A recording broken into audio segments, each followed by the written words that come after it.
Cuba a une économie de plus en plus fragilisée par les sanctions américaines et la forte pression exercée par Donald Trump qui empêche notamment le pays de s'approvisionner en pétrole. On en parle avec Gaspard Estrada. Bonjour, vous êtes membre de l'unité Sud Global de la LSE. La crise du carburant, bon, c'était déjà un sujet auparavant, ça a toujours été compliqué pour Cuba, mais alors désormais c'est devenu un sujet majeur. On a vu des compagnies aériennes arrêter de pouvoir avoir accès au pétrole en se réorganisant depuis d'autres pays. À quel niveau aujourd'hui Cuba se retrouve enfermé, isolé et en difficulté économique ? Bonjour. En effet, je pense que vous l'avez bien décrit, la situation est critique aujourd'hui pour Cuba, puisque l'administration Trump fait tout son possible pour éviter que des pays qui jusqu'à présent fournissaient ce pétrole, que ce soit le Mexique, que ce soit le Venezuela, continue de le faire. Et donc, ça a un impact très concret dans la vie des Cubaines et des Cubains, en ce qui concerne l'accès à l'électricité, en ce qui concerne la capacité des Cubains de voyager. Vous l'avez mentionné, il n'y a plus de kérosène aujourd'hui à Cuba. Et donc, ça isole le pays du monde et ça crée les conditions pour qu'il y ait, selon les souhaits de Washington, un changement de régime dans l'île, même s'il y a aussi une inconnue, et il me semble que s'il s'agit d'une inconnue majeure, c'est que, compte tenu de cet état critique sur le plan économique, on peut s'attendre à ce qu'il y ait davantage de flux migratoires, de gens qui, tout simplement, cherchent à quitter le pays. Et on est à quelques mois des mi-termes aux États-Unis. Et donc, de ce point de vue-là, je pense qu'il y a un problème politique, en matière de politique intérieure pour le gouvernement américain. C'est, certes, on souhaite provoquer un changement de régime. Cela pourrait avoir aussi un coût très dur sur le plan humain et un coût migratoire. Mais concrètement, on a des voitures qui n'avancent plus, qui sont à l'arrêt, des coupures d'électricité. Alors ça existait déjà, mais pire qu'auparavant. C'est ça le quotidien aujourd'hui à Cuba. Oui, le quotidien était déjà extrêmement dur. Il est encore pire aujourd'hui. Annalisa. En plus de la pénurie de carburant, il y a une pénurie de devises étrangères. On sait qu'il n'y a presque plus de dollars de devises étrangères qui rentrent. Il y a des difficultés sur les transferts de fonds de la diaspora. Quel est l'impact de l'absence de devises étrangères sur le régime ? Très clairement, ça affaiblit encore davantage l'économie du pays qui vivait justement de ces transferts monétaires pour pouvoir financer d'autres importations.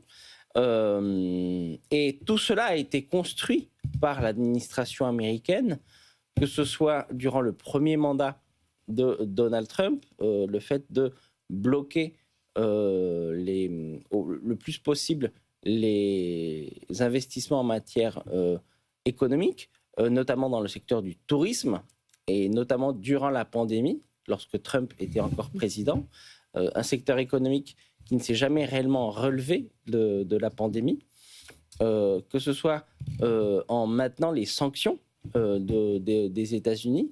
Et je pense qu'il y a un deuxième facteur, c'est que cette diminution du tourisme s'est aussi traduit par une diminution de l'arrivée de devises étrangères, puisque les touristes payaient en dollars et aujourd'hui, il y en a beaucoup moins. Mais que disent les autorités ? Ils disent on tient bon face à Trump, c'est compliqué. C'est quoi le discours officiel ? Le discours officiel, c'est comme toujours la lutte contre l'impérialisme américain, des manifestations dans la rue, mais petite évolution, un souhait de dialoguer avec Washington, ce qui illustre la fragilité du régime et le fait que vraisemblablement il doit y avoir des discussions. La question est de savoir les discussions pourquoi et avec qui. Je pense qu'il y a encore beaucoup d'inconnus. Le propre gouvernement américain reconnaît qu'il y a des discussions avec des autorités cubaines, mais on ignore totalement l'agenda de ces échanges. Vous dites des discussions avec qui ? Est-ce que c'est avec Marco Rubio, qui lui est un fils d'exilés cubains, qui avait une vision un petit peu radicale vis-à-vis de Cuba ? Est-ce que c'est lui qui est clé dans le dossier ? Est-ce qu'il est sur autre chose ? Comment vous voyez son rôle ? Il est central dans ce dossier.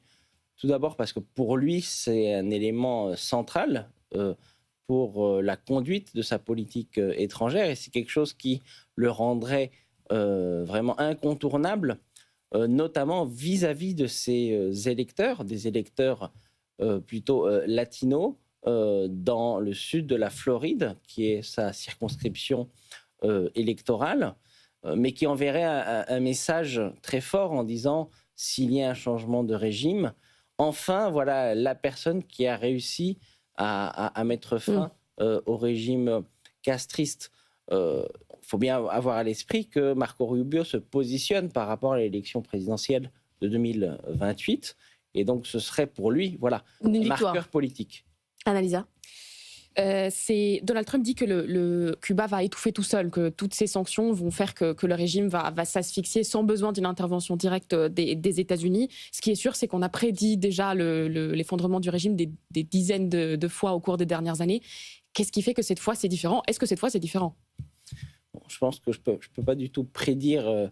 Je n'ai pas une boule de cristal. Ce qui est sûr, c'est que les éléments qui permettaient la survie du régime, je pense notamment à l'accès au pétrole, cet accès s'est nettement amenuisé et on fait face aujourd'hui à des situations de détresse, y compris parce que sur le plan sanitaire, il y a eu une très grande circulation de virus et d'épidémies, notamment transmis par des moustiques, donc des maladies tropicales.